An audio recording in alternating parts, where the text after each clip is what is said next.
We are officially in West Texas.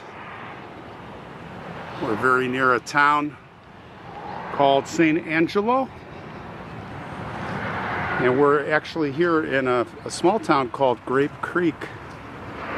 And we're at a little tiny cemetery here with a church. I guess you could call it a graveyard, but they call it here a cemetery. The Pioneer Memorial Park Cemetery. And there's a World War II vet that's buried here. Somebody that is pretty famous. Not like big generals and General Patton and all those types. Wasn't a Medal of Honor recipient, but he has a rather intriguing story, an unbelievable story. And his name, Eugene Magee. He was a ball turret gunner in a B-17 Flying Fortress bomber. It's just a remarkable story. Let's go back to hear the story of when Ellen was born. He was born January 13th, 1919 in Plainfield, New Jersey. He was the youngest of 6 children. When he was 22 years old, Japanese attacked Pearl Harbor. After the attack, like many, like most, Allen joined the armed forces. He joined the United States Army Air Forces, as it was called back then during World War II. Of course, the United States Air Force later in '47. And he was assigned right away as a ball turret gunner on the B-17. He was assigned to a crew that was called Snap, Crackle, Pop. That's right. And that's from Rice Krispies. And the pilot of that plane, Fredericks, worked for Kellogg's in the Rice Krispies division. So he had the nose art and everything. They had the nose art on that plane set as the 3 little Rice Krispie guys. Yeah, that goes back a long way. They were part of the 360th Bomb Squadron, the 303rd Bomb Group. Now the Flying Fortress's Heavy Bomber Group at Pendleton Field, Oregon.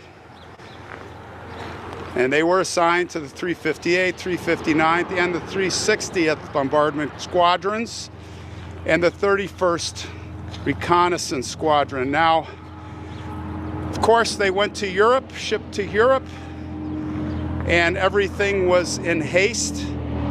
The group was insufficiently trained for combat, but it continued to train in England until it entered combat November 17th, 1942. Now, their initial raids were on airfields. They also hit railroads and, of course, the very valuable submarine pens in France, which in most cases were the most heavily defended with the anti-aircraft barrages. Now, in the meantime, Allen took part in several missions, so he reached the level of staff sergeant in that ball turret. It was on January 3rd, 1943. They were on a daylight bombing run over Saint-Nazaire, France. And as I mentioned, very important strategic target because the Germans had their submarine pens there. The U-boats were having a devastating effect, sinking the Allied shipping, as we all know, although they were starting to lose their grip. As the war progressed, they were starting to lose a lot of subs with a lot of the strategies that the Allies were advancing to. They had set up one of the most extreme concentration of anti-aircraft gun defense emplacements there. Yes, the dreaded 88. And this place would become known, or was known, by the bombers, the crews, as Flak City. Used to hear they say you could walk on the flak. It was so thick. Now, it was Allen's 7th mission, and to no surprise, when they got over the target, it was fierce and deadly. Enemy fighters were coming in too, and the bombers were going down. And all of a sudden, their ship was hit, and hit hard. Luckily for Allen, as fate would have it, during the bomb run, his ball turret had become inoperative after being hit by some of the flak. So he was able to get out. Now, to get out of the ball turret, what you have to do in that, the Flying Fortress, is you have to basically point the guns, the twin guns, machine guns, straight down. Okay? And then behind you, there's a little hatch. And I've done this. I've been in one, not flying. It's tight in there. And then it's all, electric and servos, and then you can get out.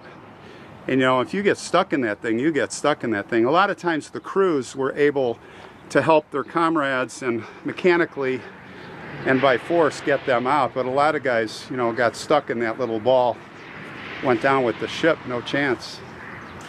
Very brave. I think the bravest position in the ship, along with the tail gunner and the nose gunner.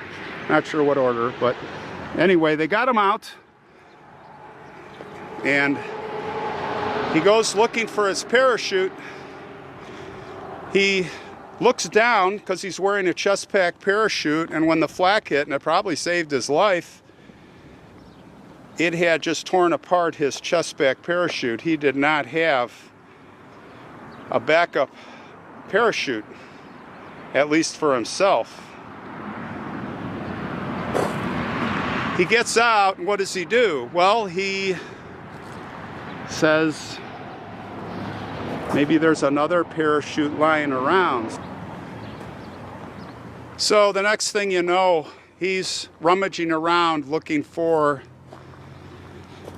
a parachute. He's got that oxygen bottle, luckily. And all of a sudden, the ship gets hit with a major, it's practically a direct hit. And he goes flying, oxygen bottle, and he ends up passing out. Now, the plane is like going into a deadly spin. It's going round and round, gravity, everyone's sucked. This is the problem, the centrifugal forces. You get trapped in there, the parachutes don't come out. All the fighters and the other bombers would always look and count parachutes, hoping, praying their comrades, their brothers would get out. So all he remembers is he must have been sucked out of the airplane, because he wakes up, he's dropping in altitude, and the lower you get, you're picking up oxygen and all that cool air. And the next thing you know is he's looking down and he's in a free fall. No parachute. He's got no parachute. So what does he do? He says a prayer to God. He says a prayer to God to the effect of, let me live. I haven't lived my life yet. I don't know what it's like to live. Then he passes out again. Well, guess what happens? He was lucky enough, I guess, for sure. He goes right into the middle of the railroad station, right through the glass atrium window, decorative, right through the middle, and that kind of broke his fall. And then he got caught up in the girders, about cut his arm off, and he's like hanging up there. And of course, the German officers, soldiers, everybody comes, they get him down. They're like, holy cow. And they want to save him because, this is one heck of a story. Can you imagine? They treated him with respect and love, if you will, because they've got a really good doctor who would end up working on him. And man, did he have the injuries. He was in bad shape. He had 28 shrapnel wounds, not to mention injuries from the fall. Broken bones, severe damage to his nose and eye, lung and kidney damage, and nearly severed right arm. As I mentioned, his lungs and internal organs were nearly crushed, but somehow doctor got him through. He lived. He's now a prisoner of war, and he slowly recovered and survived. Only 2 other crew members from his plane were able to escape and bail out successfully. The navigator, who lost a leg in the process, and the tail gunner, who was uninjured.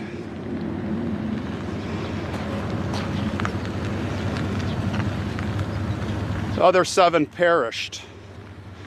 Well, of course, Germany lost the war, and like the rest, Alan was finally liberated in May of 1945. After the war, Alan earned his pilot's license. He worked for the airline industry on various roles. He retired in 1979, and he moved to northern New Mexico. Many years later, Alan would say, "I don't know how I got there, but here I am, thanks to God." Sadly, Alan tried but never got a chance to thank the German doctor who saved his life. He was never able to learn his name. The war records did not include the good doctor's name, and that part would be lost to history. Now, in France, and to this day, the event is known by the locals as the miracle of Saint Nazaire. On January 3rd, 50th anniversary of the attack, the citizens there honored Eugene Magee and the crew members of his bomber by erecting a 6-foot-tall monument to them.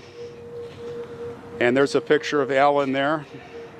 Of course, the names of those are listed on the bronze plaque. Everyone on the crew. And here is Alan's grave right over here. Our brave Alan. He got away. He escaped. Kind of a nice stone, but very plain. It's like for our veterans. This is what you typically see. Alan E. Magee, U.S. Army, January 13th, 1919, December 20th, 2003. Well, I brought a coin. I'm surprised there are no coins on here. You usually see coins on graves. I'm going to put a penny here. The penny signifies just a commoner like me, a grateful American paying respect. If you see a nickel, it means the person leaving the nickel was in boot camp. And if you see a dime, it means they served together. And if you see a quarter, as I've always mentioned on prior, doing this prior, they were together when that person fell, when they were killed in action. It's quite a story. And Alan, he lived a full life. Alan died in San Angelo, which we are just northwest of, very close. And he had a stroke and kidney failure. Alan was 84. God rest his soul. Thank you for your sacrifice, sir. And to all the veterans, we thank you eternally. Rest in peace, Alan. Rest in peace.